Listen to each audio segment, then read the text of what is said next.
एक बार फिर से आप सभी लोगों का वाईआरएस क्लास में बहुत बहुत स्वागत है। दोस्तों, इसके पहले के वीडियो में हम प्रश्न नंबर 8 का प्रश्न नंबर खा अच्छे तरीके से पढ़ लिए थे। आज की इस वीडियो में हम पढ़ेंगे प्रश्न नंबर 8 का प्रश्न नंबर खा और प्रश्न नंबर गा। प्रश्न नंबर खा आपके सामने है, उपमा अथवा रूपक अलंकार की परिभाषा उदाहरण सहित लिखिए। 2 नंबर के लिए आपसे पूछा जाएगा, जबकि जो गा प्रश्न है, सोरठा अथवा रोला छंद की परिभाषा उदाहरण सहित लिखिए। दोस्तों, प्रश्न नंबर है, उपमा और रूपक अलंकार की परिभाषा लिखिए। अब दोस्तों हम समझ लेते हैं अलंकार किसे कहते हैं। अलंकार किसे कहते हैं दोस्तों, इसमें समझेंगे हम क्या लिखेंगे। अलंकार का अर्थ होता है, अलंकार का अर्थ होता है आभूषण। दोस्तों क्या होगा, गहना, आभूषण। जिस प्रकार आभूषण से शरीर की शोभा बढ़ जाती है यानी सुंदरता बढ़ जाती है, उसी प्रकार अलंकारों के प्रयोग से काव्य की शोभा बढ़ जाती। काव्य का मतलब दोस्तों कविता। अतः काव्य की शोभा बढ़ाने वाले तत्वों को अलंकार कहते हैं। अलंकार के प्रयोग से शब्द और अर्थ में चमत्कार उत्पन्न होता है। अब दोस्तों अलंकार के 2 भेद होते हैं, शब्दालंकार और दूसरा होता है अर्थालंकार। दोस्तों जिसमें केवल शब्दों में प्रयोग कर काव्य में चमत्कार पाया जाता है, शब्दालंकार कहलाता है। जब दोस्तों अर्थ में चमत्कार पाया जाता है तो उसे हम अर्थालंकार कहते हैं। आइए दोस्तों चलते हैं, हेडिंग आपके सामने यहां से करेंगे उपमा अलंकार। दोस्तों सबसे पहले हम कॉपी में काले पे हेडिंग करके लिखेंगे ऊपर उपमा अलंकार, फिर इसमें लिखेंगे परिभाषा या लक्षण। जैसा कि दोस्तों 2010, 11, 12, 13, 14, 15, 16, 17, 18, 19 में प्रश्न पूछा गया है। अब दोस्तों इसमें लिखेंगे हम, जहां किसी एक वस्तु या व्यक्ति की किसी अन्य वस्तु या व्यक्ति से समान गुणधर्म के आधार पर तुलना की जाए या समानता बताई जाए, वहां उपमा अलंकार होता है। दोस्तों सिंपल कहने का मतलब इतना है, उपमा अलंकार का मतलब होता है 2 व्यक्तियों या 2 वस्तुओं के बीच तुलना करना। 2 व्यक्तियों या 2 वस्तुओं के बीच तुलना करना। हाँ ये अच्छा है, ये खराब है, ये अच्छे व्यक्ति हैं, ये खराब व्यक्ति हैं, गंदे व्यक्ति हैं। अगर तुलना कर रहे हैं उनके बीच और जिसके बारे में जिससे तुलना करते हैं, वही आपका दोस्तों उपमा अलंकार कहलाता है। अब दोस्तों जैसे ही इसमें लिखेंगे, राधा के चरण गुलाब के समान कोमल है।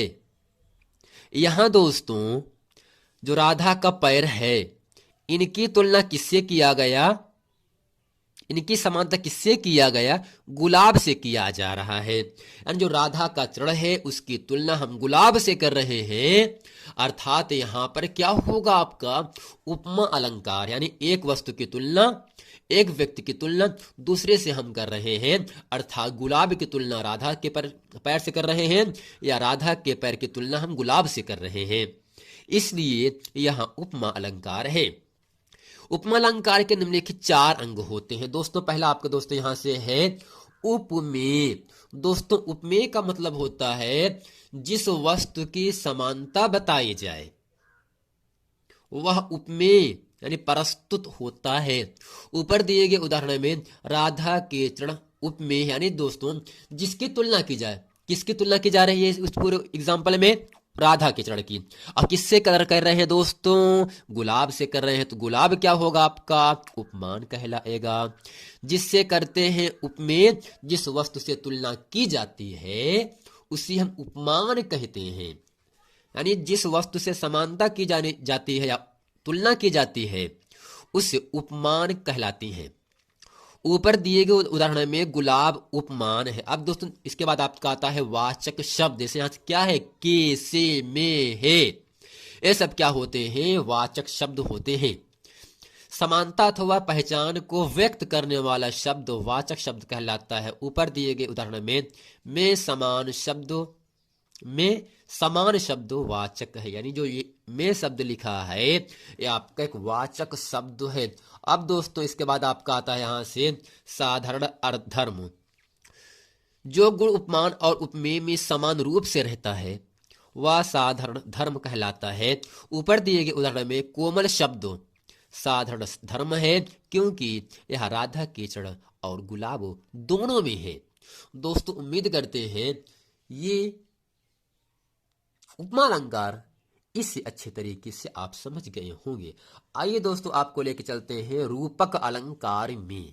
अब दोस्तों यहाँ से जो रूपक अलंकार है, रूपक का मतलब उसका जो आकार होगा। कोई व्यक्ति काला होता है, कोई व्यक्ति गोरा होता है, अगर उनके बीच हम तुलना करते हैं तब दोस्तों आपका रूपक अलंकार होता है।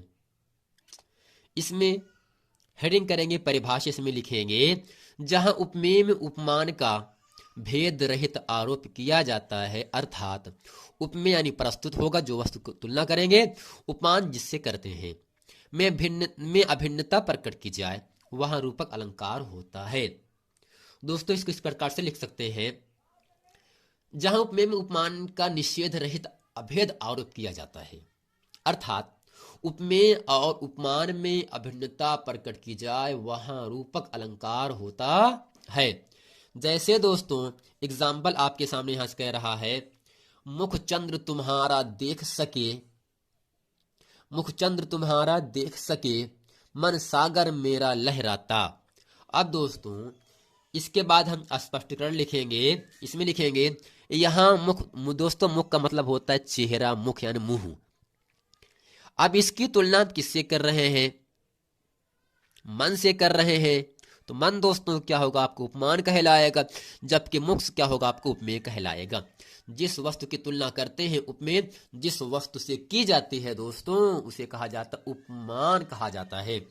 अरे मुखचंद तुम्हारा देख सके, मन सागर मेरा लहराता, मुख की तुलना मन से किया जा रहा है तो दोस्तों मुख क्या होगा आपको उपमेय होगा, और दोस्तों मन क्या होगा उसका उपमेय कहलाता है। यानी उपमान का भेद ना करके एक रूपता बताई गई है, अतः वहां रूपक अलंकार होता है। अब दोस्तों इसके बाद दूसरा एग्जांपल आपके सामने है, कह सकते हैं चरण कमल बंदौ हरिराई, चरण कमल बंदौ हरिराई। इसमें दोस्तों चरण में यानी पैर में कमल का भेद ना रखकर एक रूपता बताई गई है।